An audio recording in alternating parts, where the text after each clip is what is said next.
Greetings, ladies and gentlemen. Thank you for being here today as well. This is the second day of the 29th Annual Technical Conference and Oil Show and the Technical Paper Conference for professionals as well. Today we are going to have two sessions divided into two main times. In the first session, we'll be having 4 papers to be presented by today. So heading on towards the first session, we have our chair and the co-chair sitting on the stage. Today, Jawad Ahmed will be acting as the chairman for today's session 1. Mr. Jawad Ahmed is currently working as the director of reservoir engineering at MOL Group, Pakistan. In his academics, he holds a bachelor's degree in petroleum engineering from UET Lahore. He has been associated with oil and gas industry for last 34 years. Prior to joining MOL Pakistan, Mr. Jawad Ahmed has also worked with multiple international and national firms like ENI Pakistan and OGDCL. He has a versatile experience of reservoir management, reserves evaluation, production forecasting, reservoir simulation studies, production enhancement and optimization, field development planning and execution, economic evaluation, production management and planning, production operation, and also has contributed for safe water disposal projects. Joining him by his right side is Saudu Zafar. He will be the co-chair for today's session. Mr. Saudu Zafar is acting as Manager Reservoir Engineering at United Energy Pakistan Limited. He holds a master's degree in petroleum and gas engineering from Norwegian University of Science and Technology. He has been associated with oil and gas industry for last 20 years, having a multi-dimensional experience. Now it times to start the first session and the first paper to be presented by Schlumberger Pakistan. The paper holds a title of Integration of FPWD Technology to Augment Reservoir Characterization. This paper will be presented by Mr. Abdul Bari. He is currently working as the team lead in Analytical and Interpretation Subdivision of DNI. He is covering various domains of formation testing, production logging, well integrity, and perforation. I would request Mr. Abdul Bari to please come on stage for his presentation.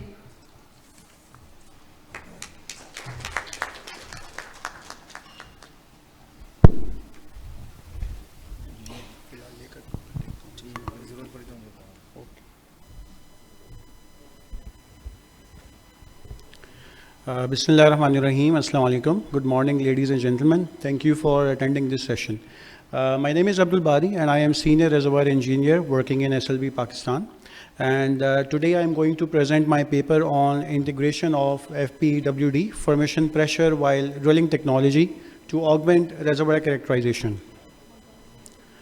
These are the co-authors for my paper: Talha Zubair, Mohammad Suhaib Tanveer, Mohammad Rashid Khan, and Zunaira from SLB.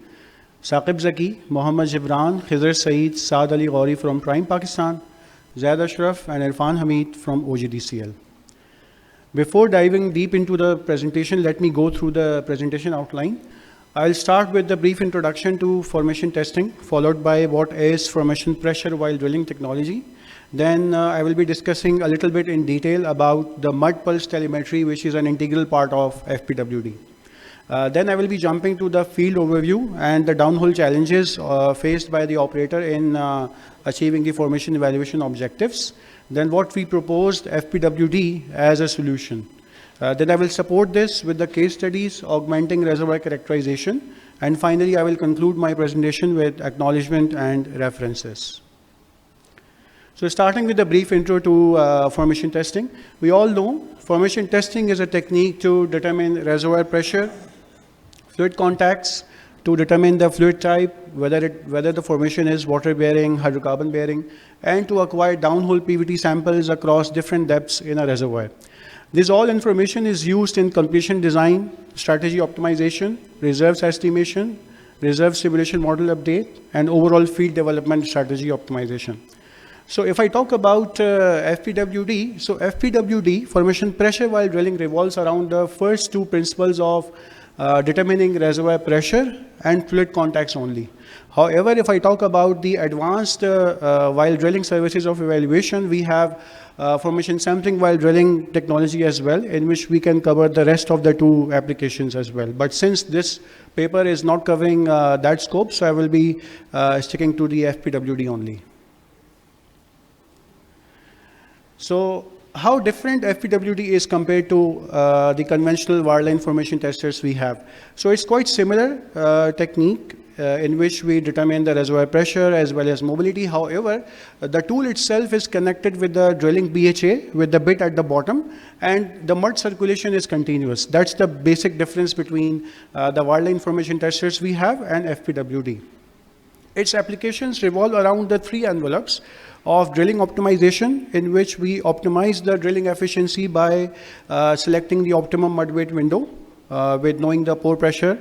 And if I talk about the well placement, we can geo-steer the well while drilling to target the sweet spots based on the pressures, fluid gradients, contacts, and samples in case of FSWD, as I said. If I talk about the formation evaluation, so we have fluid identification and contact based on the pressures and the gradients and overall reservoir pressure management. So these all applications are covered by FPWD very well. It's not moving. Okay. Yeah. So let me tell you the key features of FPWD. As I said, the mud circulation is never stopped. So in this case, the cuttings in the wellbore are continuously lifted to the surface, right? And this basically avoids any solid settlement on the low side of the hole. For example, if the hole is highly deviated or horizontal, it will cause solid settlement in the low side of the pipe. And for example, if we are running some tool, it might cause some held up, some drag like this. So the mud circulation helps to remove those cuttings, and they don't allow the settlement of the solids at the low side of the whole pipe, whole section. It can easily be run in highly deviated to horizontal trajectories because we are connected with the drill pipes, and it has less risks involved in case of mechanical or differential stuck situation, as you have maximum pull capacity and your mud circulation is also continuous. And since we are circulating the mud, it helps to lower the downhole temperature. So in case of high temperature to ultra high temperature wells, you can overcome this phenomena, and you can easily acquire the formation pressure objectives. And if I talk about the pretest duration, so most of the pretest types duration, I will be discussing the pretest types in upcoming slides. So most of the pretest types duration is only 5 minutes. And a single pretest at a station depth can take up to 11 to 12 minutes as a whole, starting with the pretest probe setting or retracting, etc. So overall, the stationary time is very limited. So this reduces the sticking probability manifold.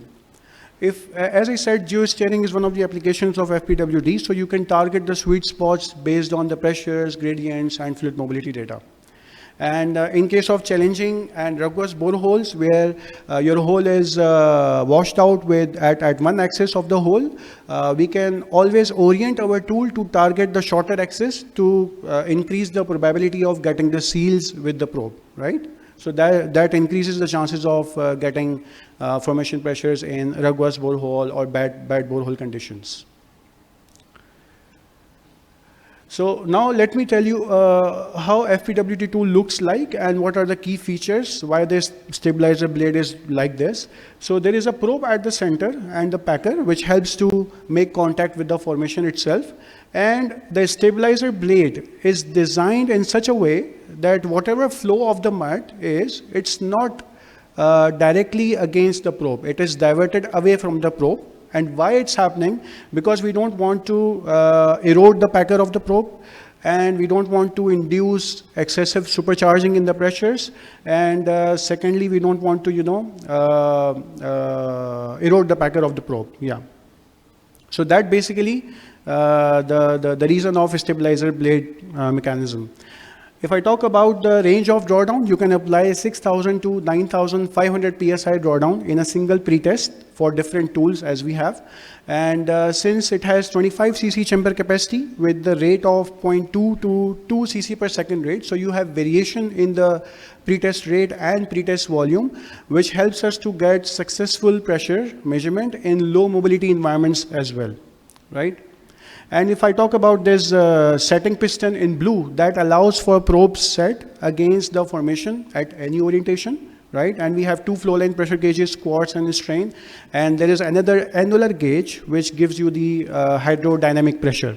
Why I'm calling it hydrodynamic? Because the fluid is circulating continuously, the wellbore mud. And interesting thing is about the tool power. There is no connection of the tool from the surface through a wire line.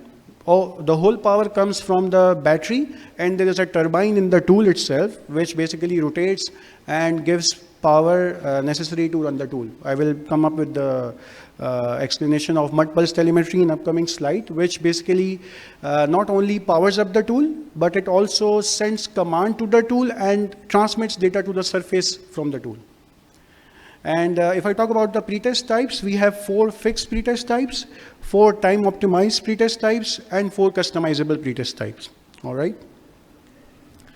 So these are the basically pretest types. As I said, in fixed type, we have 4 types of pretest: 0A, 0B, 0C, and 0D. So these all pretest types, parameters of volume and rate, are designed in such a way to address formation pressure at different mobility environments. So if you are expecting mobility of, let's say, more than 100 millidarcy per centipoise, I will go with the 0D. If I'm expecting more than 10, I will go with the 0C, and likewise. If I talk about 0A, where mobility is very low, you can see that the rate and volume is very limited. And that is why the time taken by this pretest is roughly 20 minutes. However, the rest of the pretests are completed in 5 minutes exact, right? So 5 minutes is the pretest duration, but the pretest probe setting, retracting takes another 5-6 minutes, and that is why, in general, the time estimate is roughly 11 to 12 minutes for a single station.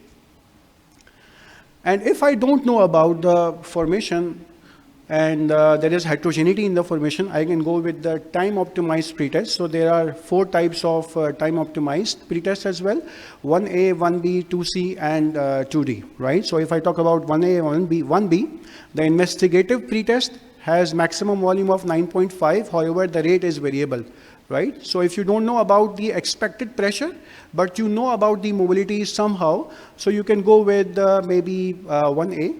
Or 1B, depending upon that. If you don't know even about the reservoir pressure, if it's a wildcat well, you don't have any information about the regional pressures, you can go with the 2C and 2D, and it will keep on pretesting until and unless the preceding pretest and the pretest we are doing right now has the same buildup, right? And that is how the measurement pretest parameters are computed by the tool itself, that what will be the suitable volume and what will be the suitable rate to get the representative reservoir pressure and mobility information within 5 minutes, right? So we have carried out all different types of pretest for one of the operators in Pakistan, and we will be discussing in the case studies as well. If I talk about the customized pretest, for those operators for which these all pretest types are not working, they can go with the customized option as well. They do program the pretest parameters, volume and rate at surface before running in hole, right? So that's what happens in the FPWD tool. Now coming to the interesting part of mud pulse telemetry. As I said, this tool is not connected with any wireline or any current source from the surface, unlike conventional wired formation testers. And FPWD tools are connected through mud pulse telemetry. Now, what is mud pulse telemetry? Let me explain you. So in this tool, there is a turbine at the top, and since the mud is circulating inside the drill pipes, moving all the way through this turbine, moving through the tool, and then coming out into the wellbore, right? So this is what happens, and there is a bit at the bottom as well. So when the mud passes through this turbine, it rotates the spinner and it generates power to the tool. That power helps you to run the tool, right? So every pretest type, which I explained in the previous slide, has a characteristic downlink signature. So what happens that we create some oscillations in the mud pumping rate within 10 to 15% range. That creates mud pulses, right? So for example, if I increase the mud pumping rate, it will increase the mud pulse pressure. If I reduce the pumping rate within 10 to 15%, it will reduce the pumping rate. And it will cause a characteristic signature, which we call downlink, right? So every pretest type has a characteristic downlink. right? And as you vary the mud pump rate at the surface, the tool decodes this downlink into whatever pretest type I have selected, and it performs the pretest based on the predefined parameters, right? So this is called downlink. This is how the tool starts taking the pretest. Now, if I talk about how data is transmitted back to surface, so once the tool has this pressure to transmit back to surface, what it will do, it will convert this decimal number into binary digits, right? And there is another tool at the top of this turbine, which we call modulator. In modulator, for just simplification, I have made this hypothetical drawing of stator and rotor. So stator is the static part, and rotor is the rotating part, and it's just like two turbine blades. So what happens that it's basically located right one above each other. Stator is at the bottom and rotor is at the top, and this whole modulator is above the turbine. So what happens? So what happens that if both the blades are misaligned, there will be a back pressure at the top side of this modulator. If both are aligned, there will be negative pressure, or there will be no back pressure, you can say, on the top side of this modulator. So if there is a back pressure, this is transformed into a binary digit of 1. If it is a alignment, if it is no back pressure, it will be transformed into binary digit of 0. So we have all these binary digits. The tool will ask modulator to perform this rotor operation in such a way that it completes this binary digits operation, and there is a tool at the surface that decodes these mud pulses and converts it back into the pressure that the tool wants to transmit back to surface. So that is how it works. So the downlink to tell the tool that this pretest type has to be performed, and the modulator operation to transmit data back to surface, right? And it's not single value, it's continuous data. Now let me show you how the data looks like in real time and how the data looks like in the memory pressure data. So the modes of data transmission are two, in real time and the memory pressure. In real time, we can see that the data frequency is slightly limited, but the data is readable. You can QC the pretest. As well as if you see in the memory pressure data, you have more data frequency and you can further QC the pretest. But the pretest pressure difference is not that much high, right? Same is the case for the mobility. Now I'm jumping to the what challenges operator was facing in their field. So in multiple fields of the operator, they have multi-layered reservoirs with differential depletion, right? There was a high temperature in one field, roughly 330 to 345 degree Fahrenheit. The drilled holes, some of the drilled wells were affected from the washouts, breakouts, and hole rugosity. And there were some low mobility environments in one of the layers as well. And if I talk about the trajectories, medium to highly deviated, up to 60 degrees. So in order to overcome all these challenges, as I said in the key features of FEWD in the previous slides, FEWD looks to be the fit for purpose solution to achieve the formation pressure evaluation objectives, right? So let me just quickly go through this whole profiling. You can see that it's suffering from the whole washouts and the breakouts showing some kind of tight behavior of the formation. So now, moving towards the first case study. So this is from the first field where the first well version pressure was roughly close to 2100 psi at the center, you can see. And in order to explore this extent of this reservoir, they drilled well 2, 3, 4, 5, and in well 6, based on the BHP survey, they got the pressure of 900 psi, right? And in order to further know the extent of this well, they drilled well 7, but to their surprise, they got the pressure of 2100 psi. So this confirms some kind of compartmentalization of rest of the wells with the well 7. You can see that here is the pressure depth plot. On the left-hand side, we have pressure track, which is close to 2000 to 2200 psi range. Then we have wellbore pressure, mobility information, depth track, and these are the open logs, right? So this confirms the reservoir compartmentalization between this well 7 and rest of the wells. If I move to the next, So they drilled another well in the close vicinity of well 7, and they got the pressure of 1650 psi after producing some hydrocarbons from well 7, and that is what adds to their expectation that both the wells are interconnected with each other, which shows that there is a depletion effect in alpha sands, right? Case study 2, which is my last case study. So here what happens, there was a well 1, where the latest BHP survey was showing the pressure of 4490 psi, and on the other side of this minor fault line, the nature of this minor fault line was not known, whether it is sealing, leaking, or partially sealing. So in the well 2, they got the FPWD data, and the pressure was close to 4780 psi. You can see it over here. So this confirms that both the pressures are quite off. So the sealing nature of this minor fault line was confirmed with this. And with this, they got the new prospect area to further recover the hydrocarbons. So that concludes my presentation. Under complex geological settings and challenging downhole environments, operator was successful in getting the formation pressure evaluation objectives. And these presented case studies helped the operator to know the reservoir connectivity, compartmentalization, and the sealing nature of the minor fault line. Thank you. The floor is, so my authors would like to acknowledge the support and contribution from personnel of Prime Pakistan, SLB, Al-Hajj, CUFPEC, and OGDCL in allowing us to publish this work. Thank you so much. The floor is open for questions. Thank you for the presentation. The floor is now open for the questions. Please introduce yourself and then ask the question. Thank you.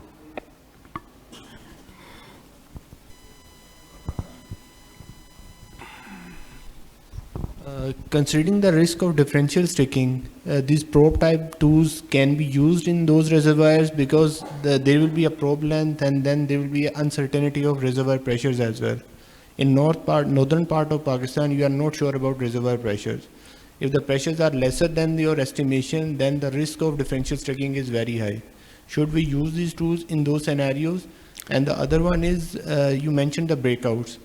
How this tool overcome the scenario of breakouts? What is the length of probe which enters from the reservoir? Thank you. Yeah, very good question. So regarding the first question you said, in case of high differential, although the first remedy is to reduce your stationary time, right? And while doing the pretest with the FPWD, the maximum number of pretest duration is hardly 5 minutes, right?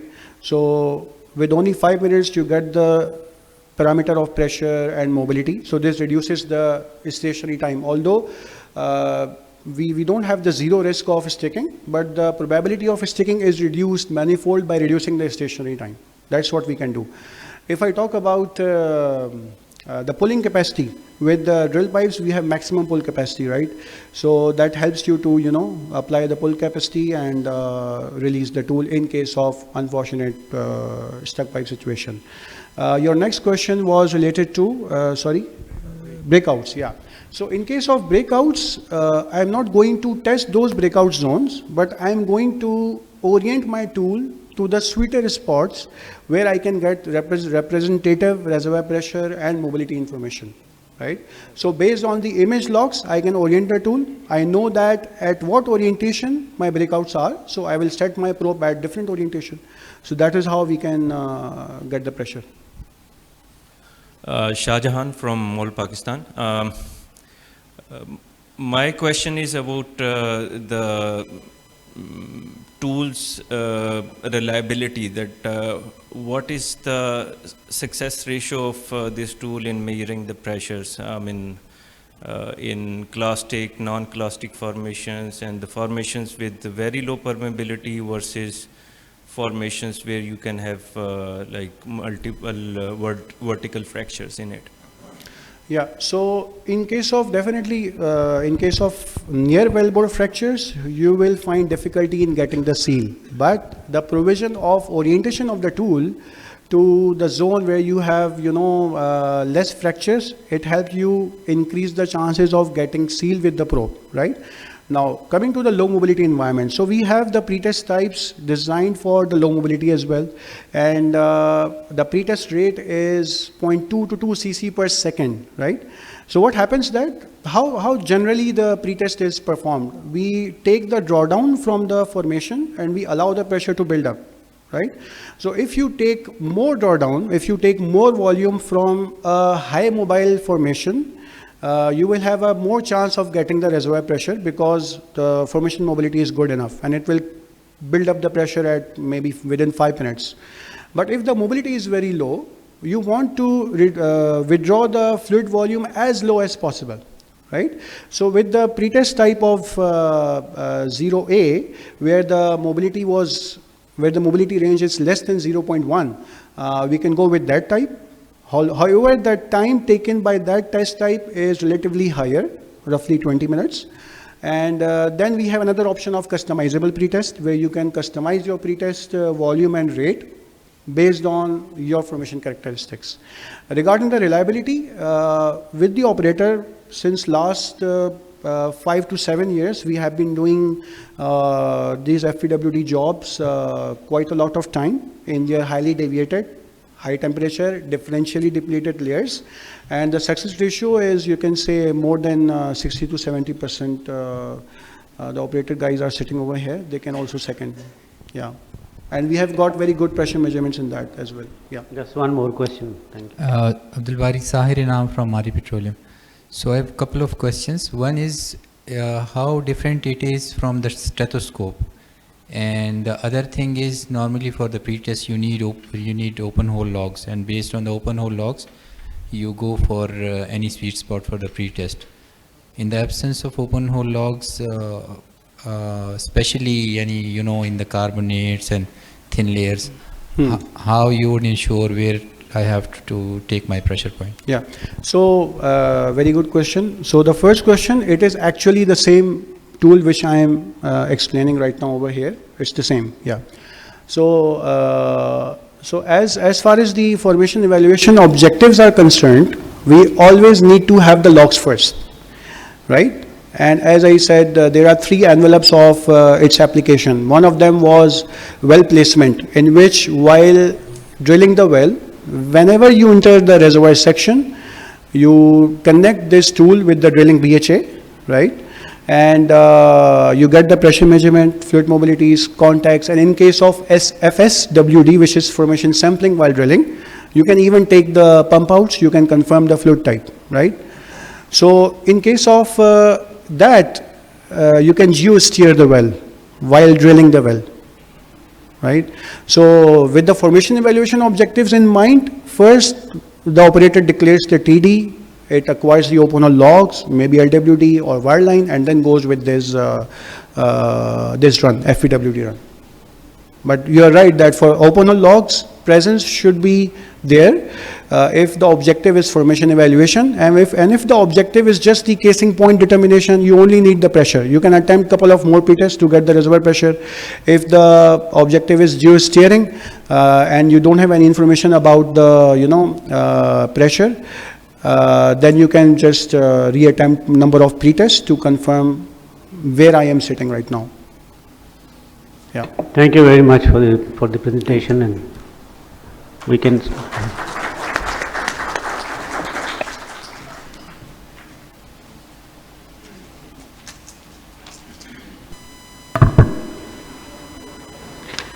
So now we have our second presentation for the first session today, a smart application of acoustic technology to acquire cost-effective surveillance data in brownfields.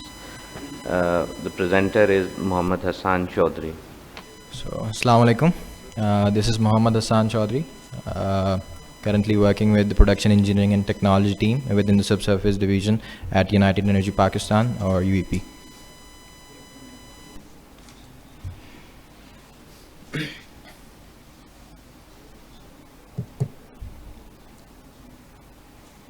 Right.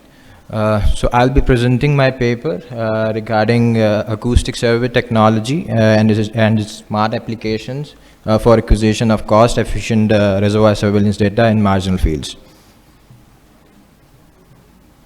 So let's start with the agenda, which is to have a basic level understanding of the acoustic survey technology and the value addition that it brings to table. This will be followed by the discussion on its interpretation, the equipment, procedural standardization, field data and results. I'll be presenting a case study here, and we'll be closing with some recommendations. So the working principle is pretty simple. A high pressure gas gun is mounted on the wellhead, either on the tubing side or the annular side. The gas gun is basically a small volume chamber with a valve, and it is charged with nitrogen gas at a pressure differential to wellhead pressure or casing pressure. When gas is allowed to release in the borehole, it is able to generate acoustic pulse, a pressure pulse that travels down the borehole. And a part of these pulses, when they encounter any restriction or a well bore anomaly or a diameter anomaly, or eventually the liquid level, a part of these pulses is reflected or echoed back to the surface and is recorded at the microphone, which is part of the gas gun assembly.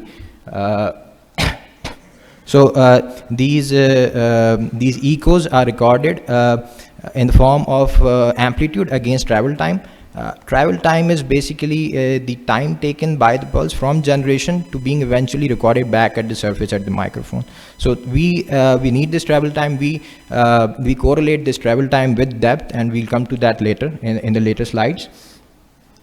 So this is followed by the interpretation, where the interpreter mostly selects the right acoustic signal as the liquid level. As you know, there are multiple sorts of informations available on the acoustic trace, and we'll come to that later too. Then the bottom hole pressure is calculated.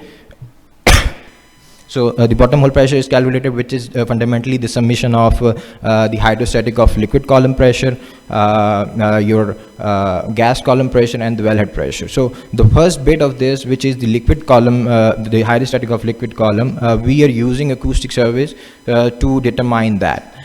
So using this methodology, we are able to get pretty good estimates of bottom hole pressure in a very non-intrusive way. So the value addition that it brings to the table for reservoir and petroleum, for production engineering, the foremost is the faster acquisitions. It's quick, and the campaigns are easier to manage, execute, and plan. Approvals are quick. Quite frankly, we don't even call them approvals now. So you just have to request the field teams for the survey, cutting down the time for the lengthy programs and recommendations.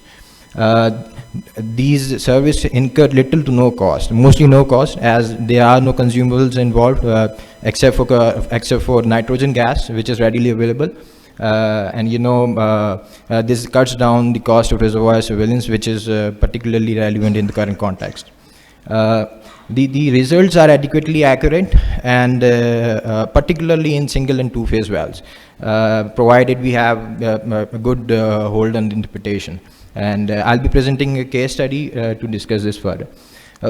We have some limitations. There's high error bar, high uncertainties in multi-phase wells, you know, oil wells with a significant portion of water production. The other is it's an inability to read below the liquid level. So if there's an anomaly, if there's a diameter change, anything you want to see below the liquid level, you cannot see through this. So this is not related to bottom hole pressure estimations, rather more relevant to wellbore integrity investigations, but this is a limitation. Next is in noisy environments, the data acquired is noisy. So if there's a compressor running or a pump running in the background, the background noise on the acoustic trace would make it a lot more difficult to interpret. So this slide is to establish a sense of familiarity with the scale and simplicity of the equipment. On the left, you can see a portable computer. It's mostly this laptop that is used to acquire and digitize the service. With it, you can see a gas gun, and on the right, you can see a gas gun mounted on a wellhead. So within the gas gun assembly, there is a microphone and a pressure transducer. Apart from these, we have some gas cylinders that are used to charge and recharge the gas gun with nitrogen, and some cables. That's just about it. So diving deep into the details comes the question that how do we correlate travel time with depth? So for depth determination, you need acoustic velocity and travel time. So we are measuring travel time through the acoustic the survey equipment, but we don't have acoustic velocity. And but however, we can calculate acoustic velocities, and there are several ways of that, and I'll be discussing, briefing them one by one. The collar count method foremost is where we identify tubular collars on the acoustic trace, and we count them till the liquid level, and using an average joint length, we calculate the depth, back calculate the depth and corresponding acoustic velocity. So this is a bit challenging in integral upset tubings, and therefore is seldom used by us. The second method, downhole markers, is the most accurate method by far in our experience. So what happens is that we identify a piece of tubing jewelry on the acoustic trace. For example, we have an SPM in the well, so we see a clear and distinct acoustic signal against each SPM. So if you see the sample acoustic trace, this is from a well with that has about 6 SPMs, and you can see an acoustic signal against each SPM on the acoustic trace. So once these downhole markers, in this case SPM, is defined, it correlates the entire trace with the tele depth of the SPM, and it calculates the acoustic velocity and then depth to liquid level.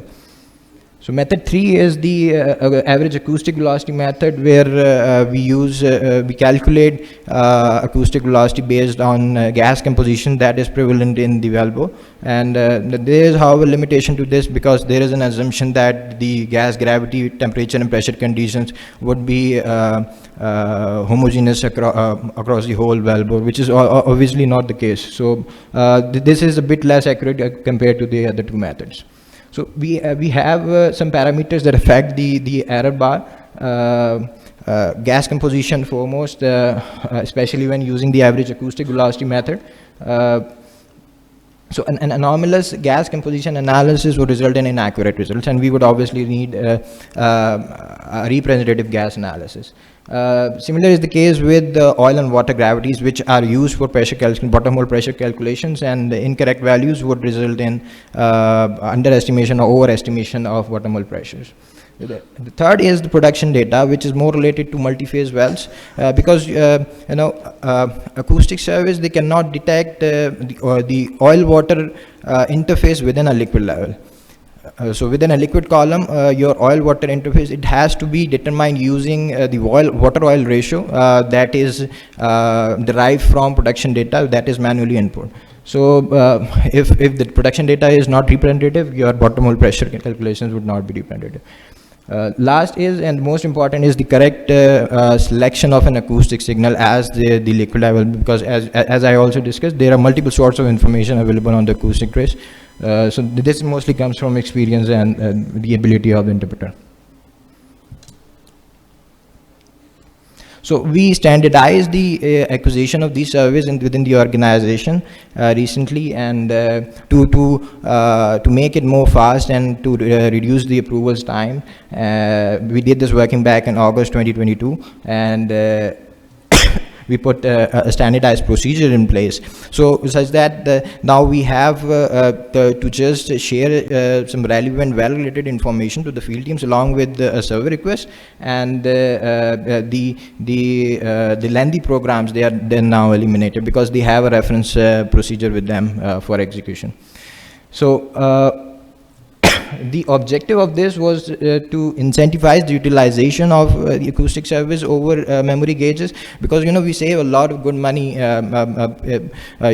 substituting the acoustic surveys with gauges. So we have made this acquisition very easy. We have reduced the lead time from request to acquisition from weeks to days. We actually have cases we have requested the field teams to acquire a survey on priority, and we got the data and we interpreted it within a single day. So faster acquisition was one of the objectives. So this also helped us in building our competency in the tool, and this allowed us to explore the tool a lot more. So there came a point we were just acquiring service just because we could. And at the end of 2022, we saw that we had saved around $45,000 in the reservoir surveillance in just 4 months while substituting gauges with the acoustic service. And by the end of this year, we are seeing this number to be quadrupled. So the plot on the right of the screen, if you can see, the plot tells its story itself. Post-standardization, you can see a significant increase in job frequencies because it was made easy. And obviously, this played a very important role in the steep learning curve. So a case study is being presented encompassing of 5 wells from distinct brownfields with varying fluid compositions of each well. So we're comparing the estimated bottom hole pressures from acoustic surveys with the measured data from quartz memory gauges. And the corresponding results are detailed in the slide. We see that, as you can also see, we see an error bar of 1 to 4%, which is, I believe, so fairly acceptable, at least in our case.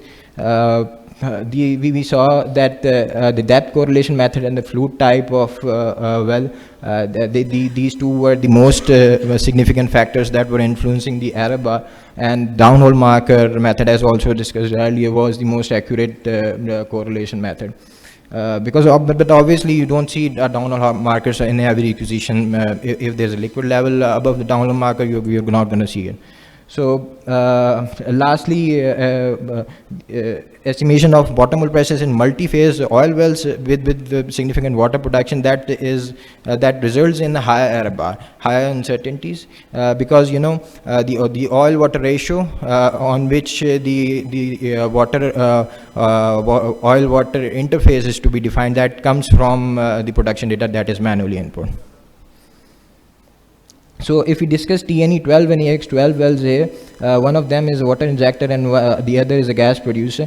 We see that the difference between the measured and estimated pressures is just 10 psi. So this makes it adequately accurate given the other advantages that it offers. So we would like to share some recommendations regarding the wells in the cases where we actually prefer acoustic service based on our experience and where we don't. So water injectors are mostly always very good candidates. Dry gas wells, we see a very low error bar in gas wells,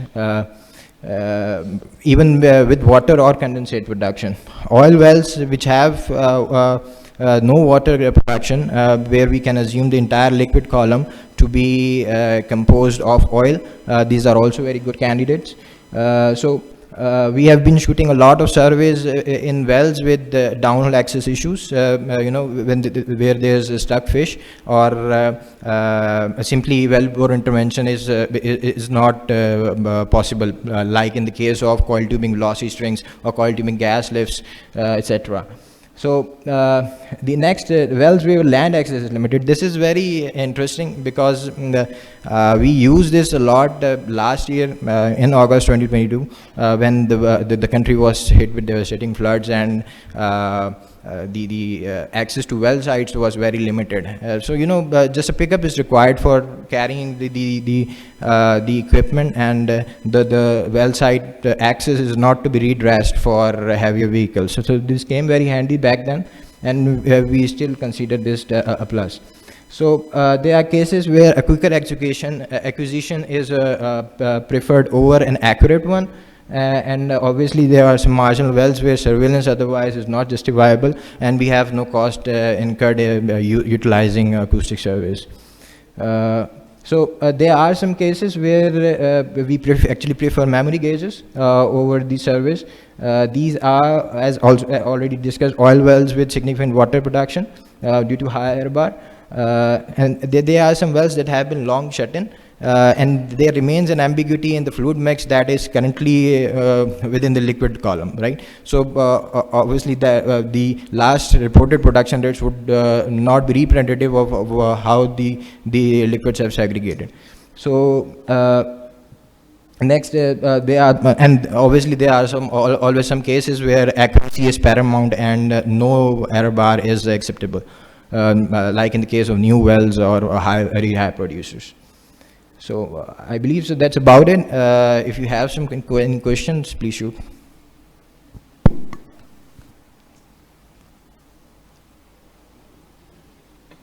Please go ahead with questions. Please introduce yourself and then ask the question.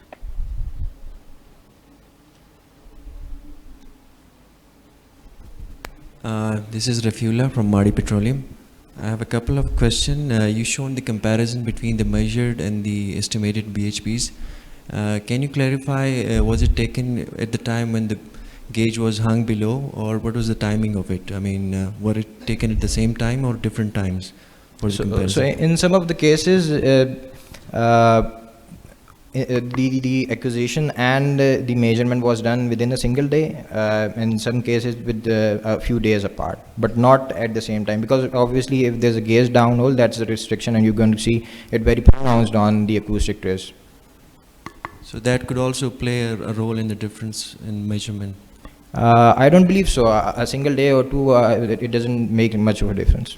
But considering the low percentage of difference, some part could go to yeah, that could be one of the differences. One more thing regarding the gas compositional variance you mentioned regarding that. So what's the frequency of gas sampling for accurately estimating it? I mean, because with time there is slight variance in gas composition that we see from fields.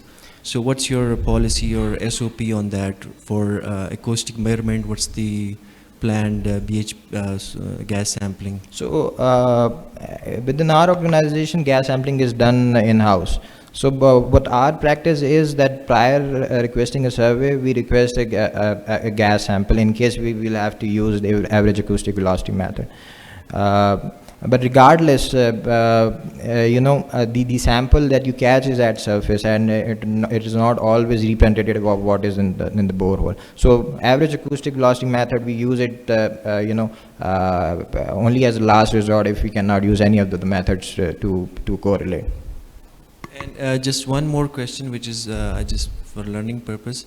The wells where you have multiple side pocket mandrels installed, and if you were to do a annular survey in that, did you see any ambiguity in those, or were it helpful or not, or were there some concerns? No, actually, when you acquire survey in the annulus, because they are pronounced collars, we actually have two methods available for us, which are fairly accurate for depth correlation. The first would be your downhole markers, because we still see the SPMs on the acoustic trace, and the collars, because then the tool joints, they are very pronounced, and we can count them to the liquid level or whatever we're trying to see in the wellbore, and back calculate acoustic velocity in depth, which is mostly done in a software. Please, yeah, आगे दे दें.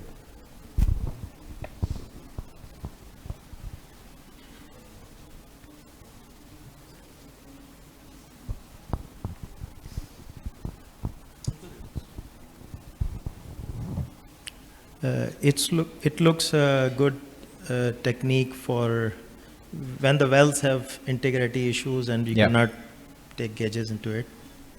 However, if you compare it with the direct measurements we get with the gauges,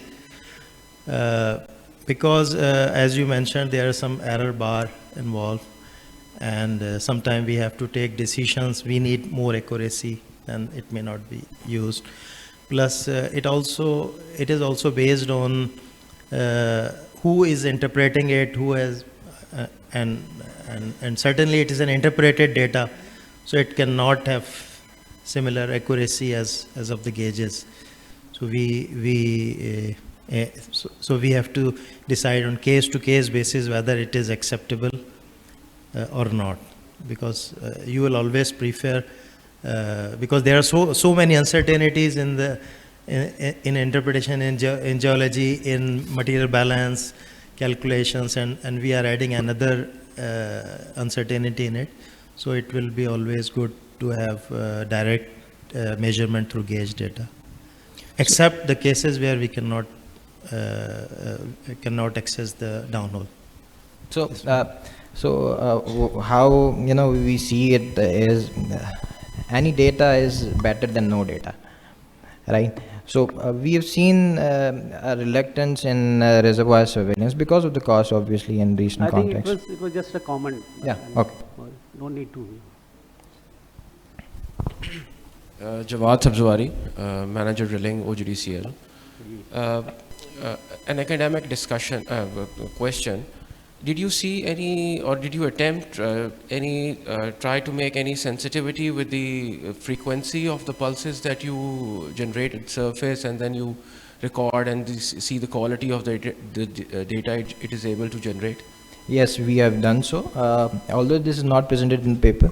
So the frequency of the pulse is basically dependent on the nitrogen gas charge pressure.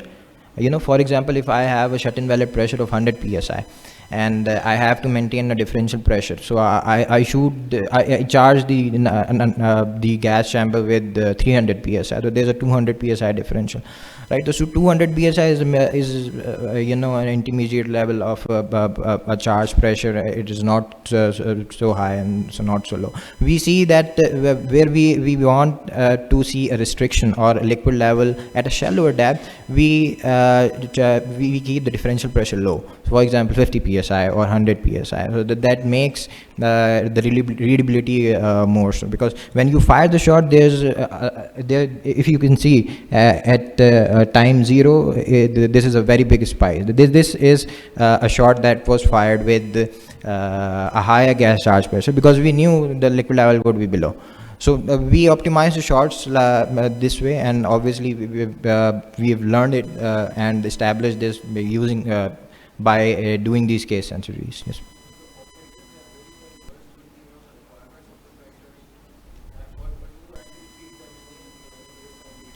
So yeah, exactly. So we share with them the acquisition strategy, which is consisting of the number of shots we want, at what gas charge pressures we want, what modes do we want, annulus side or casing side or tubing side. So this is the basic data that we now share, and just an email suffices after the procedural standardization, because the rest of the execution steps are covered in that. Thank you very much for the presentation. Thank you. Our third presentation for the first session is titled as Geomechanics Application in North Pakistan, Unlocking Drilling Excellence, a comprehensive analysis of 10 years. Presenter is Shah Jahan from MOL.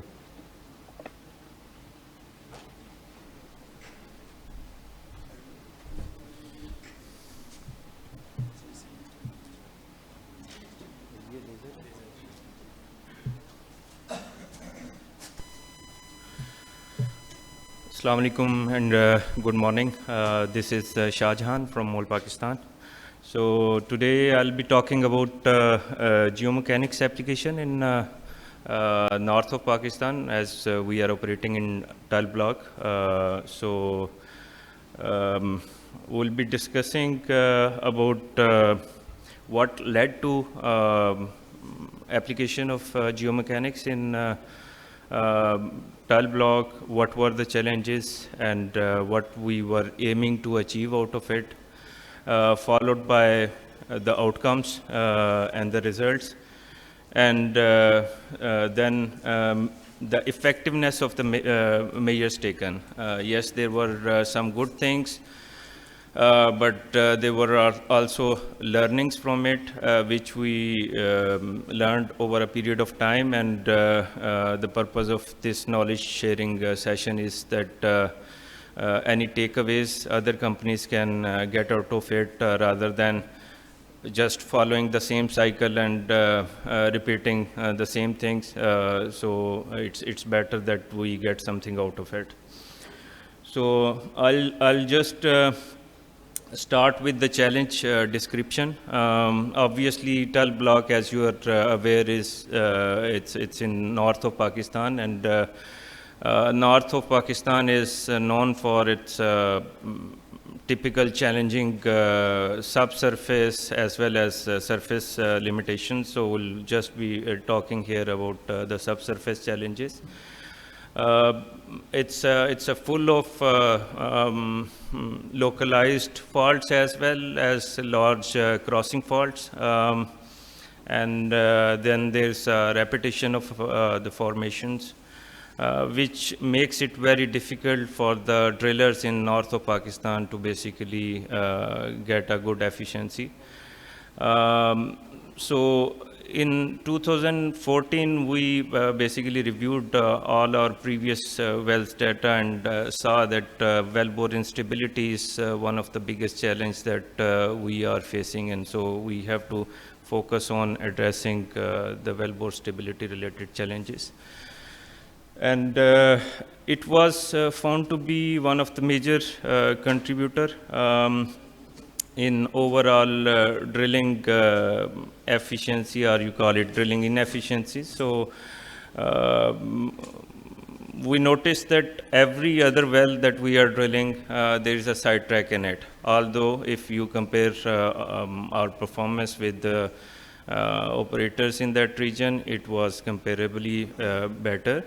But still there was a lot of room opportunity available for us to basically capitalize on by arresting the non-productive time. As you are aware that total time is basically composed of three elements. One is the productive time, then there is non-productive time, and the tricky one is the invisible lost time. So it's again subjective thing how you calculate the invisible lost time, but at that point in time our focus was that how basically we can reduce the non-productive time, and then it will give us freedom to in next phase to push things as the confidence is built, so that we can then aggressively go and push on the pedal to throttle the thing up. And this is how in the next phase our aim was to reduce the ILT.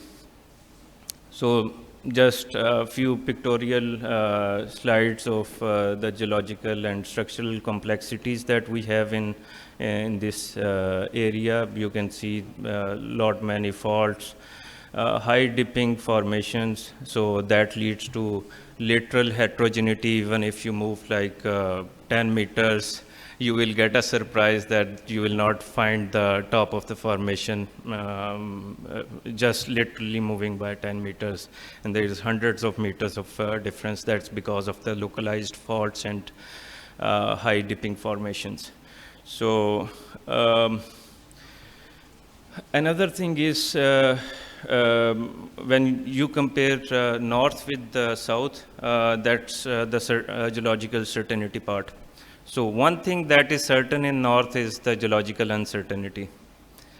So what we did was that we constructed the geological uncertainty index, basically. I can explain it offline how that was developed, but it was just to substantiate that what was planned and what actually happened there. So that geological uncertainty index was plotted with the excess number of days that we spent from the planned numbers, and there was clearly a direct correlation found that more the geological uncertainty, the higher the non-productive time would be.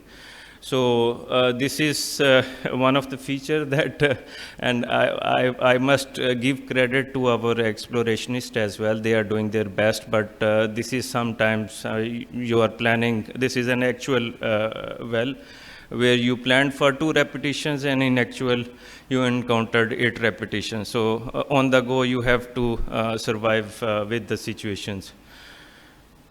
So one more thing that due to these inherent challenges downhole and a lot of problems coming up, one of course because of the regional issues, and then the geological uncertainty aspects, that leads to a very high invisible loss time, because when we are drilling, we are very cautious that we do not want to accelerate things, and rightly so. If you are drilling fast and there are problems downhole, the control is not good, then you are going to get in a bigger trouble very soon. So first thing first, strengthen your defenses, and that is only possible if you can somehow manage the downhole problems, and then you can come out of your comfort zone to accelerate the things. So you just have to, with the proper risk assessment, thorough risk assessment, this fear of failure has to be taken out of the minds of the teams. It's not working.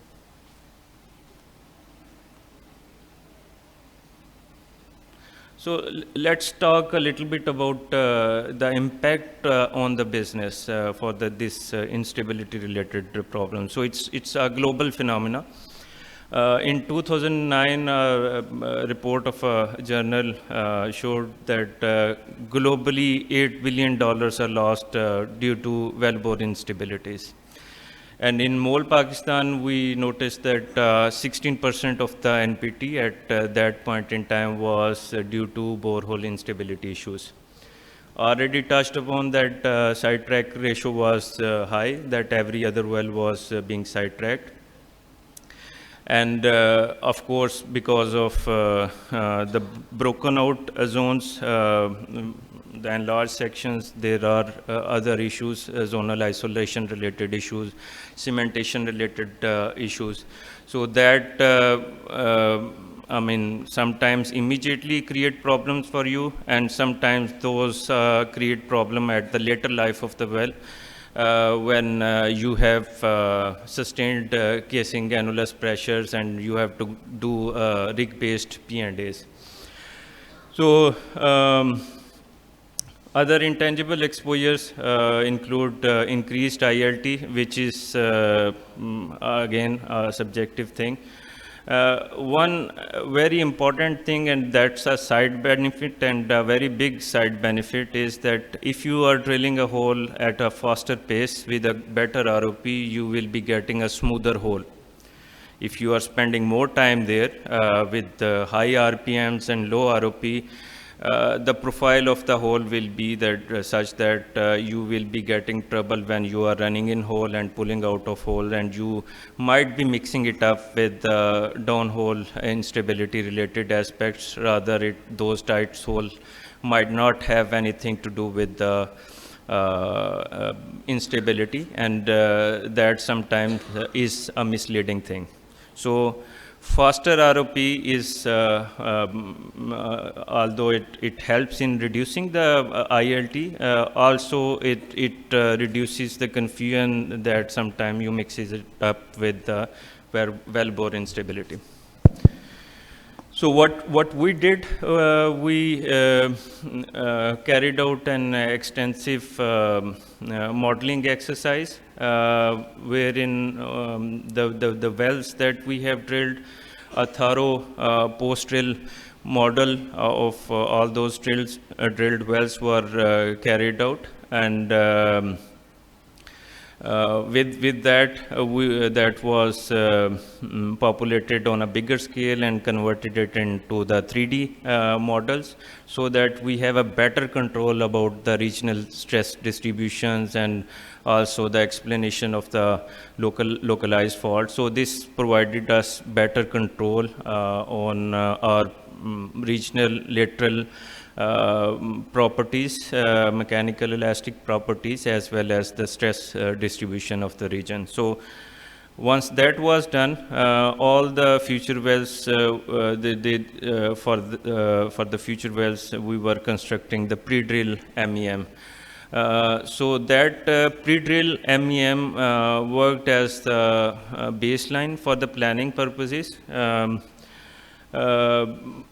These are a few of the graphs of the regional stresses that we were getting in one of the field. On the top left is the regional stress direction, and we've seen that there have been also stress rotations taking place at Lockhart level, which was one of our reservoirs. So this helped in basically identifying the overall orientation, and recently we have also drilled a well where the productivity was enhanced, and we were cutting through the basically fractures to enhance the productivity. The left picture shows overall stress distribution along laterally as well as with depth, that stress regime is changing from strike slip to the reverse and the normal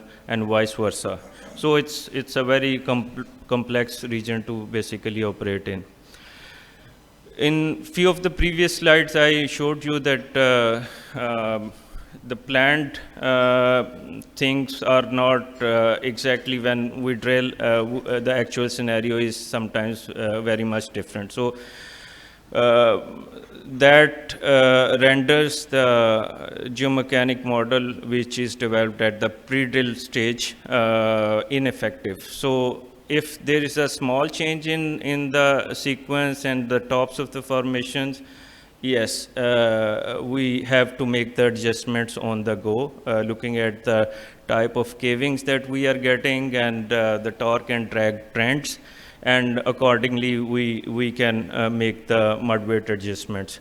But if the changes are significant, there are repetitions, and top of the formations are like 500 meter or 1000 meter apart. So this demands that the model, which is now relatively not that effective, that has to be updated. So in order to basically adapt to the situation, this changing situation, and due to geological uncertainty, a pseudo real-time geomechanics approach was followed, that on the go, based on the observation drilling events, T&D, cavings identification, we basically have to update the model, and that was based on the pseudo real-time geomechanics. So this approach also helped us in making the quick fixes to those geological uncertainty related aspects. These are some of the pictures of the different types of cavings. Angular, you find it in the breakout. So if you go through the paper, there's a link to these detailed caving identifications. You can find it there. At the start of our geomechanics application, one of the challenge that we faced was with regards to the platy and tabular cavings. Those were together, those were coming with angular cavings, but these were in a bigger quantity. So these are attributed to the planes of weakness, and this might have a different remedy than the typical breakout caving. So I'll not spend much time over here, but you can go through it. So very quickly, the drilling practices, optimized drilling practices that we followed. This first point is related to those platy cavings, that those are there when we have microfractures and planes of weakness formations are there. So increasing the mud weight is not just the right approach always. So we were using bridging material and microfibers to plug those fractures so that pressure transmission to the wellbore is from the wellbore to the formations is limited. Torque and drag charts were religiously followed for quick proactive measurements. Similarly, against the permeable formations, the static time was reduced, and the availability of contingent LCM through bit LCM availability as well as through PPL LCM availability was ensured. the back rimming was basically avoided. So this is one thing which usually, I mean, the drillers prefer to go on with, but it disturbs the hole. Maybe after the stand down, one can back rim it for a few meters, but it's better that we pump out or to bring it up on elevators. Hole cleaning is essential. Before every connection, pump out 2 to 3 BHA annular volumes, especially when you are drilling in a high ROP environment, which is the area of focus for us. So, in differential sticking or wellbore instability environment, it is recommended to go for one single off bottom. So this particular slide is related to a normal misconception is there in the drilling industry that if we are facing wellbore instability, the only option is that you go for increase in the mud weight. That is not always true. So when you have high overbalance and in the near wellbore region, if the pressures are increased,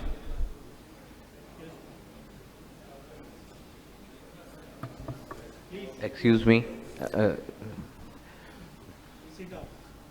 So if in the near wellbore region the pressures are increased due to overbalance conditions and the pressure is propagating especially into low permeability fractured formations, then the pore pressure in the near wellbore zone goes up. So as it goes up, the minimum mud weight requirement to avoid the breakouts, that also goes up. So you will increase the mud weight, the minimum mud weight requirement will also go up, unless you put a proper barrier there which is providing a sealing. So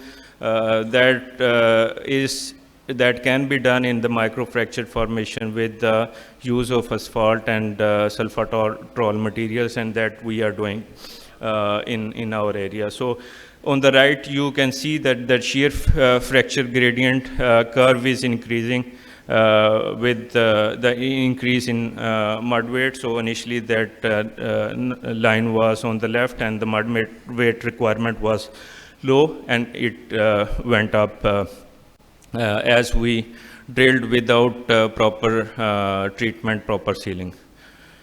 So this slide shows overall results, pre-drill and the post-drill. There was substantial improvement in overall NPT. So NPT is normalized here, expressed in per 1,000 meters. So this was improved. However, the losses related problems increased, and over the period of time we evolved and also addressed on the losses related problem. Sidetracks were drastically reduced, as you can see from the bottom chart, and overall control was improved with the wellbore stability studies.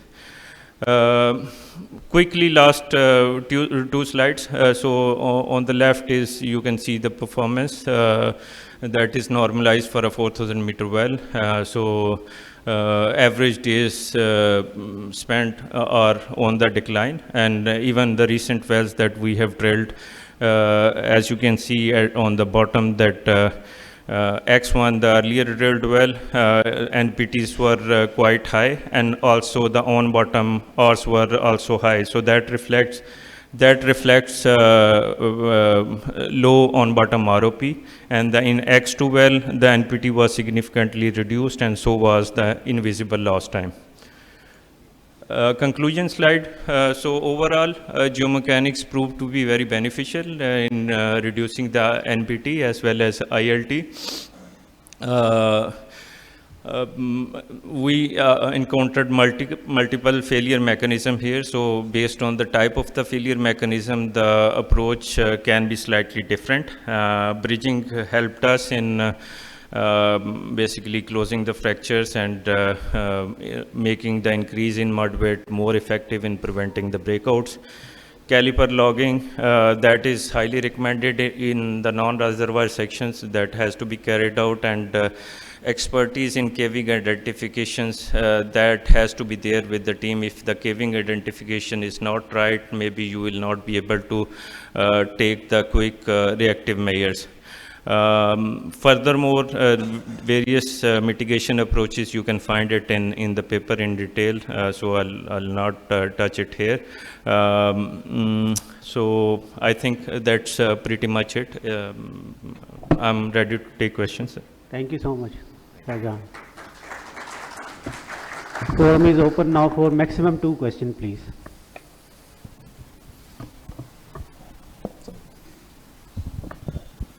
Bismillah ar-Rahman ar-Rahim. Zaid Ashraf from OGDCL. Definitely drilling in Tull Block, Potoa region is very, very challenging. In pre-drill scenario, how many major problems you was expecting? And actually, how many problems you are reduced from the expected problems? And what drilling time reduced from optimized drilling strategy?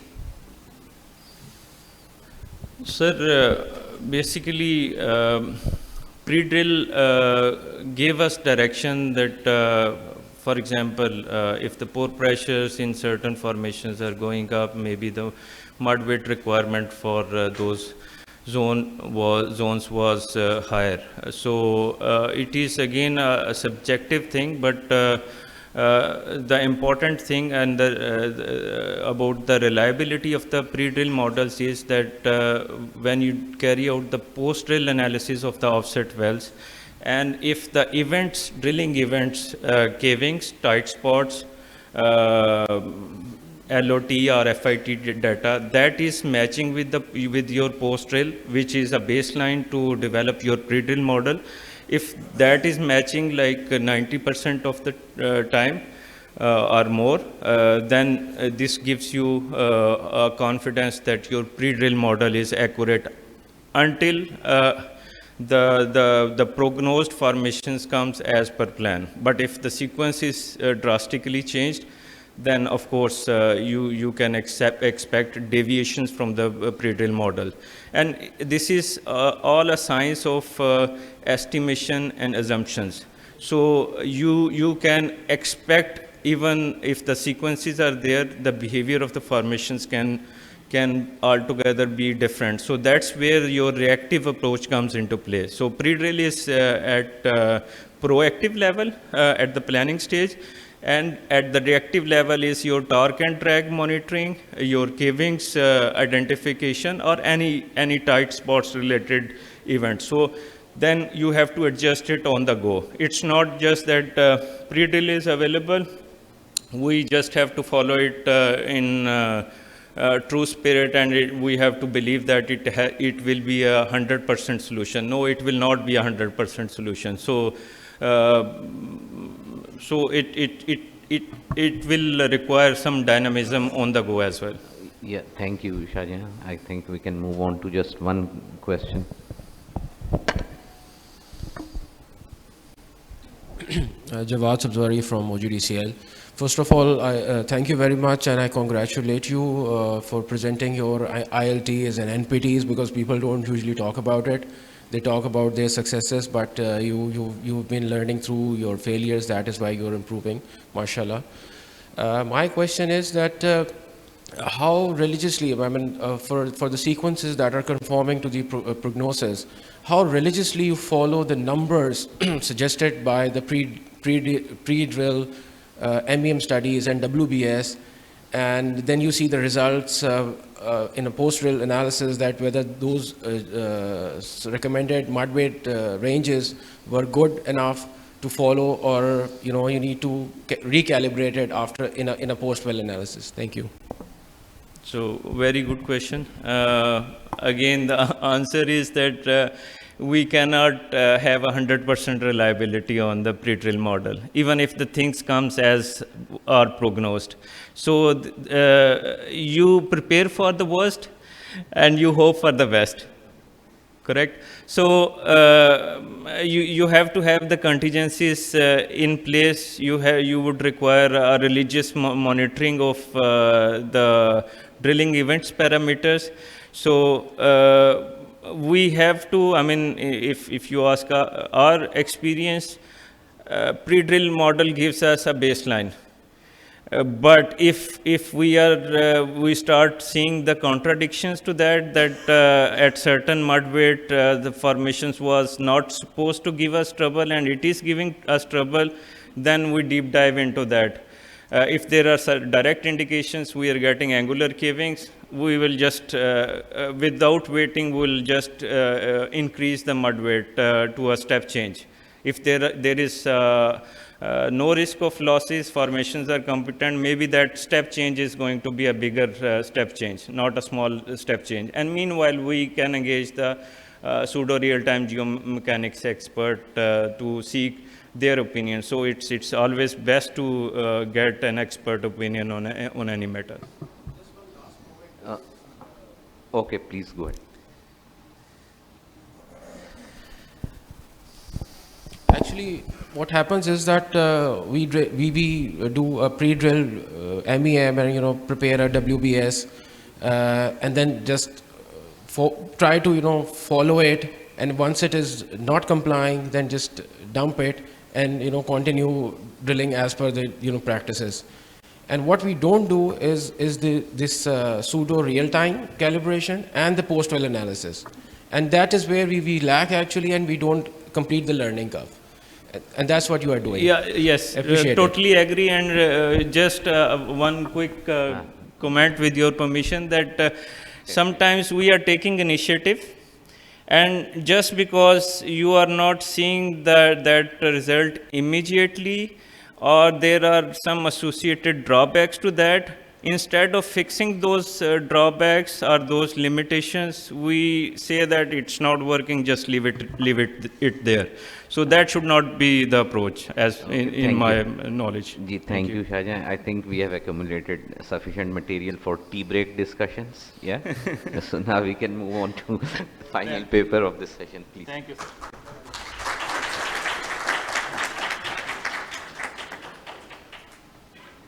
So the final paper for this session is scrutinizing the evaluation of heavy sludge formation in situ tar mat problems based on robust integrated PVT and open hole log approach, a case study of an oil field in Pakistan. Our presenter today is Amar Sial.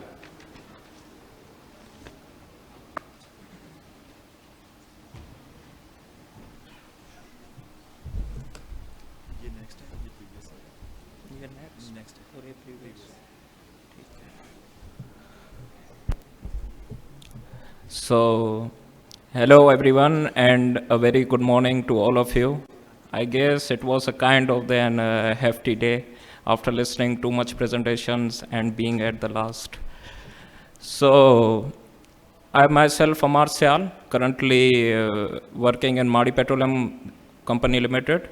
So, before starting this presentation, let me just give you one example. For suppose a patient is going to the doctor and he tells to the doctor, I have a pain in my hand. So doctor recommends him, okay, do the kind of the diagnostic test. Once he did the diagnostic test, what he found out, actually the pain, the cause of the pain was not the hand, but actually it's the elbow. So in our case, doctor or we as engineers, and patient it's actually the field, pain it's actually the sludge, and we need to find out what is the thing which is causing this pain. Moving forward, the topic of my presentation is scrutinization and evaluation of the heavy sludge formation and in situ tar mat problems based on the robust integrated and open hole log approach. Actually, this is the case study of an oil field in Pakistan. The agenda for our today's presentation, we will start with the introduction, followed by the field and background overview, We will then try to cover with the methodology, with the results and the discussion, followed by the conclusion and recommendations.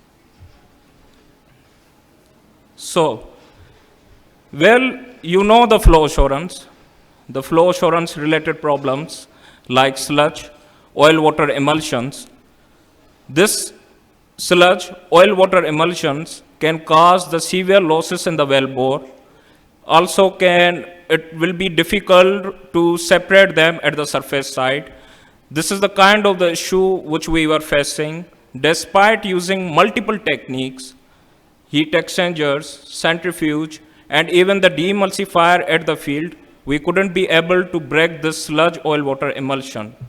Failure to break this sludge oil-water emulsion have caused what?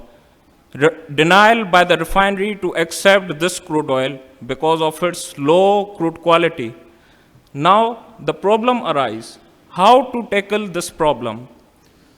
For this, we have gone towards the different literatures to come up with an integrated approach to tackle this problem and to find out the root cause, what is the thing which is causing this sludge. So, moving towards with the field background and field overview, this field was discovered in 2018. It was put on the initial testing in the mid of 2018. After this, it was put on the production in 2019. After some time, it has gone to the significant water breakthrough have occurred. Due to this thing, this field was shut off because we were facing the water disposal issues. After some time, when this field was put online, we surprisingly here we were facing the sludge issues. Now the objective is to find out the root cause of this sludge and oil-water emulsion and to see whether the sludge and oil-water emulsion is actually happening in the reservoir or at the wellbore. The outcome of this whole study have helped us in the proper screening of a demulsifier. Secondly, it has kind of provide us an diagnostic approach which we can implement it for our future oil field where we will face this kind of the issue. So now to go with the kind of the diagnostic which we have come across, we have used and multiple kind of the techniques to merge them to call it as an integrated workflow. First, to start with the PVT data evaluation, in which the PVT data was analyzed, gas chromatographic results were evaluated, followed by the different reservoir parameters were evaluated. These two approaches have told us regarding whether the sludge oil-water emulsion is actually forming because of the biodegradation or it might have the other issue. After this, we have used an auxiliary approach. This auxiliary approach was based on the three different approaches. First one was the colloidal instability index, which can tell the colloidal instability of the asphaltene based on the various ranges. Below 0.7 shows the stable region. If the value lies between 0.7 to 0.9, it will indicate an uncertain region. If this value is greater than 0.9, it will show us an unstable region for the asphaltene dropout. Secondly, de Boer method was chosen. It's a kind of the diagnostic plot which is used to check if the asphaltene dropout is occurring or not. Along with the resins to asphaltene approach was also used for showing the variations in the resin to asphaltene ratios. After this, to check if this sludge is occurring because of the presence of the in situ tarmate, which is actually existing within the reservoir, to evaluate this thing, open hole log and mull log logs were analyzed and evaluated. After this, to check this sludge and oil-water emulsion, it's happening because of the salt. For this purpose, water analysis approach was also done.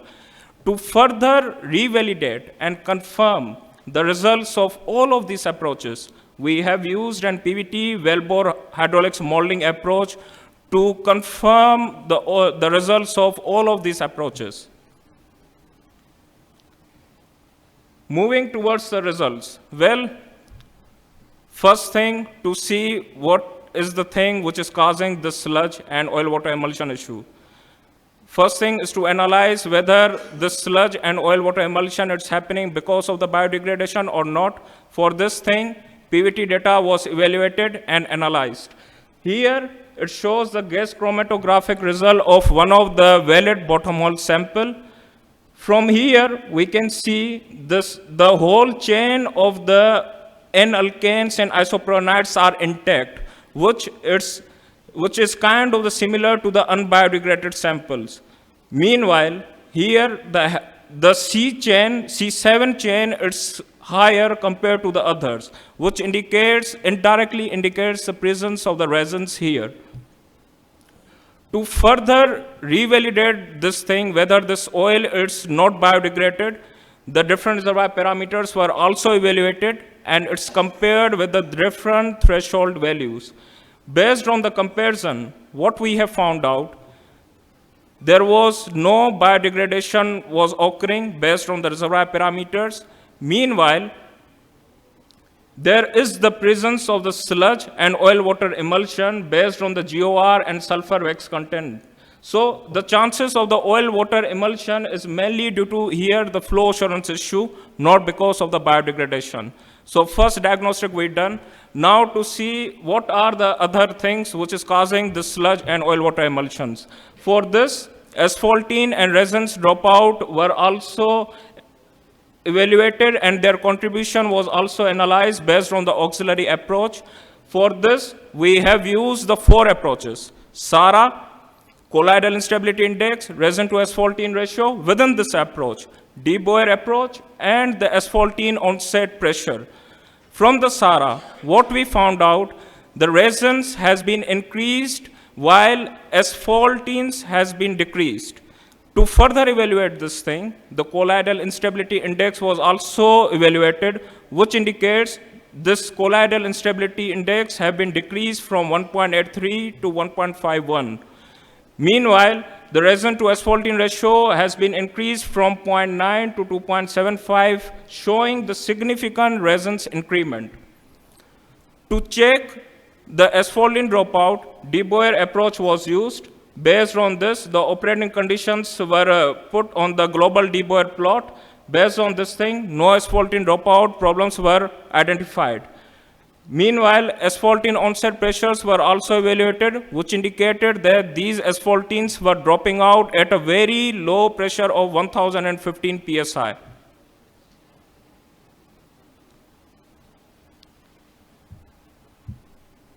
So from this thing, what we found out, there is no oil biodegradation. Second, this sludge and oil-water emulsion is actually happening because of the resins, not because of the asphaltenes, which we were targeting at the field site using the demulsifier.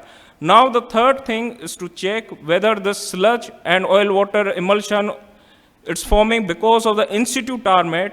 For this thing, we have used an mud log and open hole log approach. For this thing, we have used the Pearson approach, which is based on the wetness, balanced, and character ratio. What we have found out, if this WH ratio increases, it will indicate the different types of the hydrocarbon exist within the reservoir. This is the same type of the data which you are getting from the mud log. This approach we have used to qualitatively determine the compositional gradient exists within the reservoir. What we found out?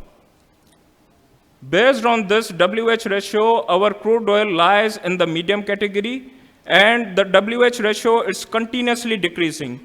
No significant compositional gradient exists based on the gas ratio approach. Meanwhile, no in-situ tarmates were also identified based on the open hole log approach.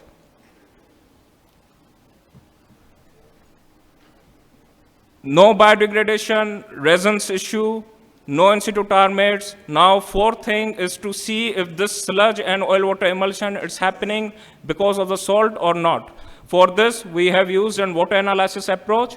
what we found out, low value of the tan of 0.25, decrease of the pH from 6.5 to 6.2, and high content of the calcium increase and decrease of the sodium content indicate the presence of the calcium naphthanates exists in this sludge and oil water emulsion. So this might be the one which can also contribute to this strong formation of this oil water emulsions. Finally, to confirm these things, we have used an PVT and wellbore hydraulics molding approach. The equation of the state was matched, and based on this equation of the state matched, we have generated the compositional gradient exists within the reservoir. What we found out, there was no significant increase of the compositional gradient, as there was no change in the components, components, GOR, density, and the API was observed. This approach is actually we are using to revalidate the results which we have found out from the previous 4 to 5 approaches. To further evaluate, salt mapping was also done based on the PVT matched molding. What we found out, around 34 to 40% of the salt will be precipitated out at the reservoir pressure and surface pressure, while 59 to 62% of the salts will remain in the solution. No wax issue has been identified based on the current approach. Around 96% of the wax will remain in the solution. To further evaluate the asphaltene dropout issue, we have used the wellbore hydraulics modeling approach, in which what we found out, the asphaltene flakes were appearing at a very low rate, indicating that there is no issue of the asphaltene dropout at this current operating conditions. So, to conclude this thing, we have used 5 to 6 approaches. These 4 to 5 approaches, we have validated them with the PVT molding approach. What we found out, resin is actually the one who is contributing to this strong sludge formation, which we aren't able to break at the field site. Secondly, resin-based demulsifier must be chosen, which will target the resins instead of the asphaltene. No in-situ tar mates have been identified. No asphaltene and wax issues have also been identified. And the main root cause of this heavy sludge is actually the calcium naphthanates, resins, and no significant compositional gradient exists within the reservoir. Based on all of these results, we have gone for the way forward was we have chosen the demulsifier, which was based on the resin, and it has targeted the sludge, which was significantly improved to the, which has been significantly decreased to the certain level. Still the injection trial is continuing. And if there is an issue of the naphthanates, we will recommend to use the acetic acid, which will target this calcium-based naphthanates. For further validation, if someone wants to do it, they can do the bottom hole sampling approach to determine whether if the composition gradient exists or not, because this is based on the qualitative approach for finding the compositional gradient when you don't have the bottom hole samples at the various depths. So we would like to thanks to Madi Petroleum Company Limited for their permission to publish and present this work. Special thanks to Reservoir Department for their support and revision throughout this process. These are the references, and thank you so much for listening.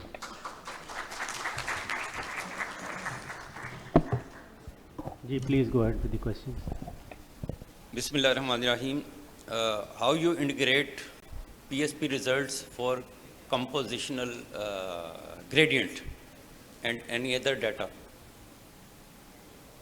Can you repeat your questions again? How you integrate PSP results for compositional gradient PSP results, actually the PSP will only indicate you the wellbore phenomenon, not to the reservoir, because it's the extent of its investigation, it's smaller.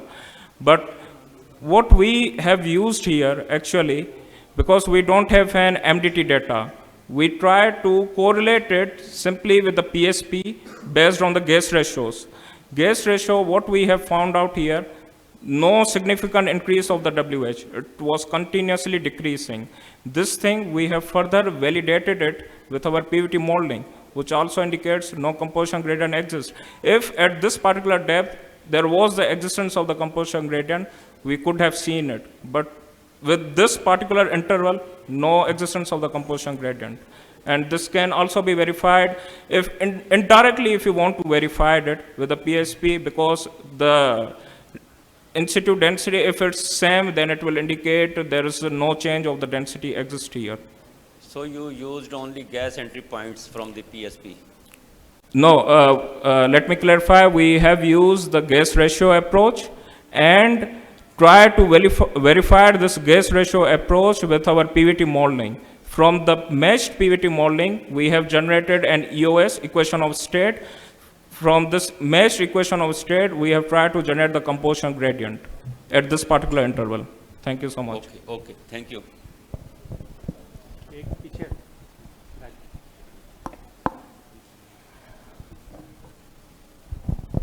I'm Vakar from PPL.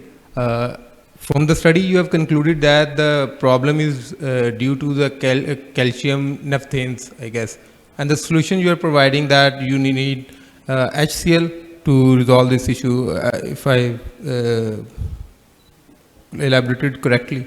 The thing, let me clarify again.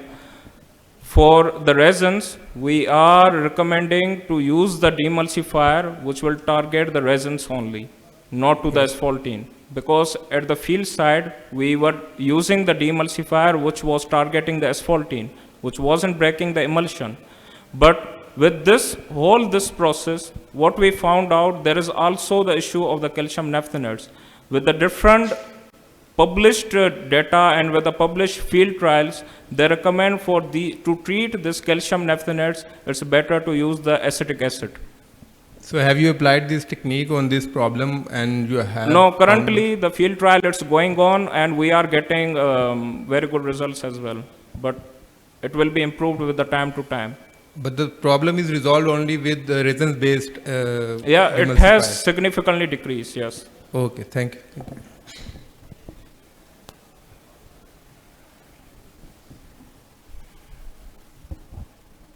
Assalamu alaikum. I think it's a very good paper, and you have highlighted the issues which mostly the industry is not very much well taken care of.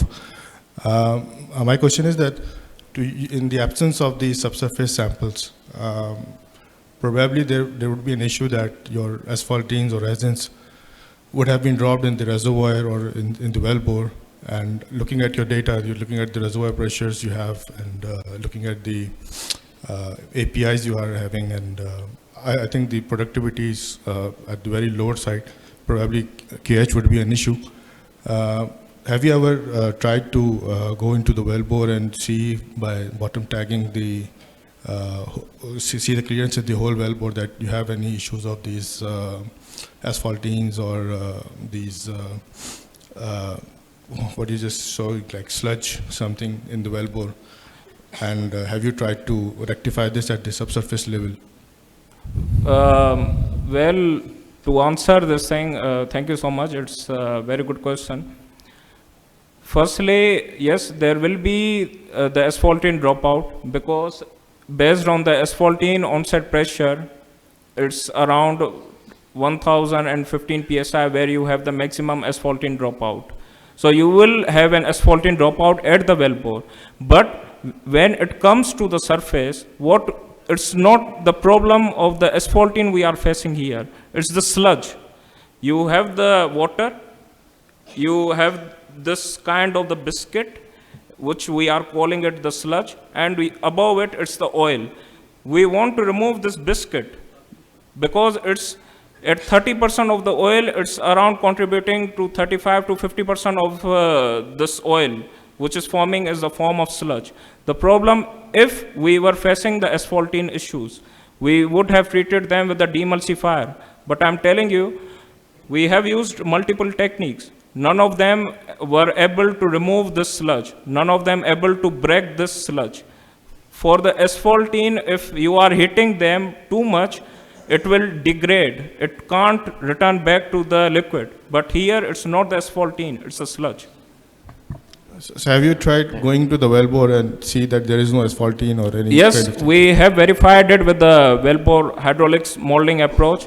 We have on all the scale flags, and if there was the asphaltene formation, it could have shown us. But what I have shown here, there is no asphaltene scale based on the current conditions, based on the current operating conditions. So okay, I think we should Thank you so much. conclude the session. We have already run half an hour over, I guess.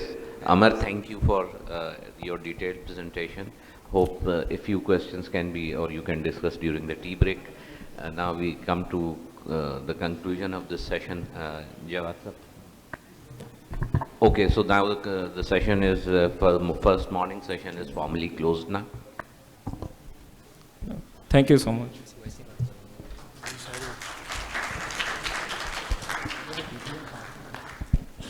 Thank you to all the presenters for such innovative and thought-provoking papers to be presented in this session today. Now it's time to give them the shields as a little token of appreciation for their hard work. The shields will be presented to the authors and the co-authors of all the papers, and this will be aligned as the presentation numbers were. So the first paper presented today in this session was Integration of FPWD Technology to Augment Reservoir Characterization. Papers were presented by Islamabad Pakistan team. I would like to request both chairman and the co-chair to please move forward for the presentation of for presenting the shields to the authors and the co-authors of each paper. I would like to request Abdul Bari, the author and the presenter of the paper.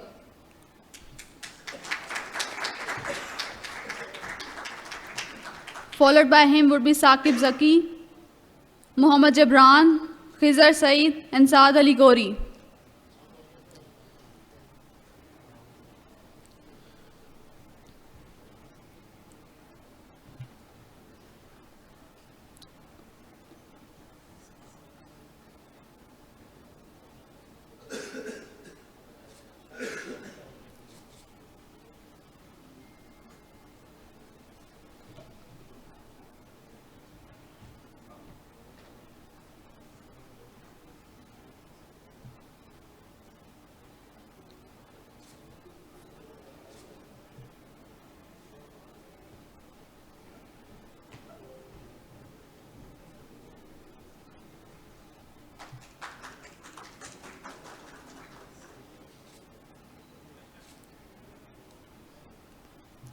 The second paper presented today was Smart Application of Acoustic Technology to Acquire Cost-Effective Surveillance Data in Brownfields.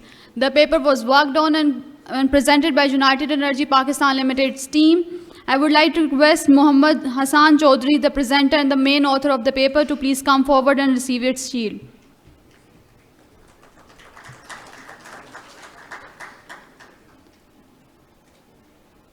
Followed by him would be Hafiz Muhammad Arsalanullah, Mr. Fawzan Iqbal, Zaim Hassan Khan, and Rahil Ahmed. In case of absence of all the co-authors, I would like to request Mr. Hassan Chaudhry to please receive their shields as well.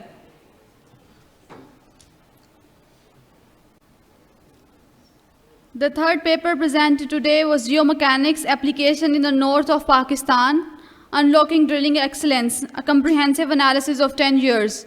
The paper was worked on and presented by MOL Group Pakistan. I would like to request Shah Jahan Khan, the main author and the presenter of the paper, to come forward and receive the shield.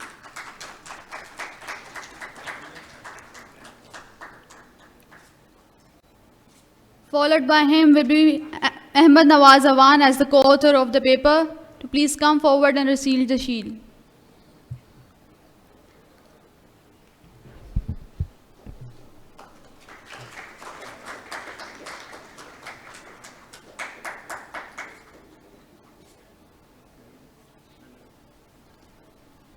The last paper presented today in the session 1 was synchronization of evaluation of heavy sludge formation and in-situ tar mat problems based on robust integrated PVT and open hole logging approach, a case study of an oil field in Pakistan.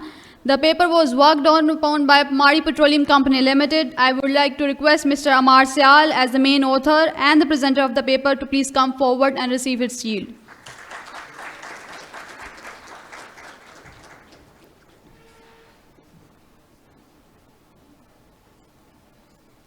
Followed by him will be Muhammad Aftab Solanki as the co-author of the paper to please come forward on stage.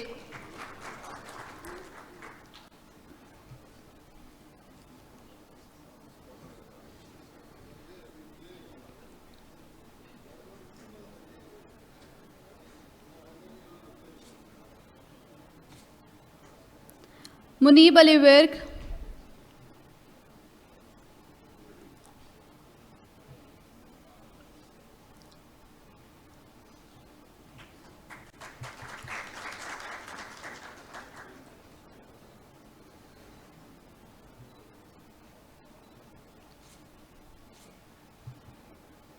Mr. Ali Hamid.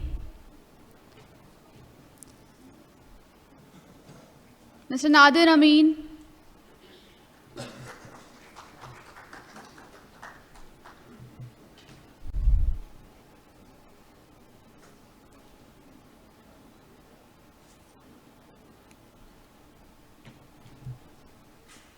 After the ending of the presentation and presenting the shields to the authors and co-authors, now it's time to present the shields to the chairman and the co-chair for today's session.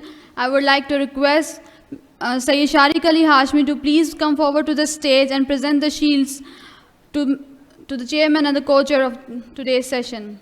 The first session for today was chaired by Jawad Ahmed.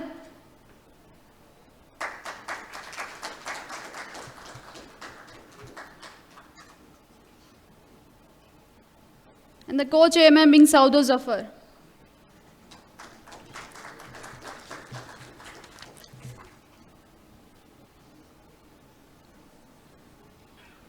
Thank you, Chairman and the co-chair, for their presence on stage. Now it's the end of the first session for today. I would like to request all the audience sitting here to please stretch a little and grab the refreshment and be back on time for the session 2 after half an hour.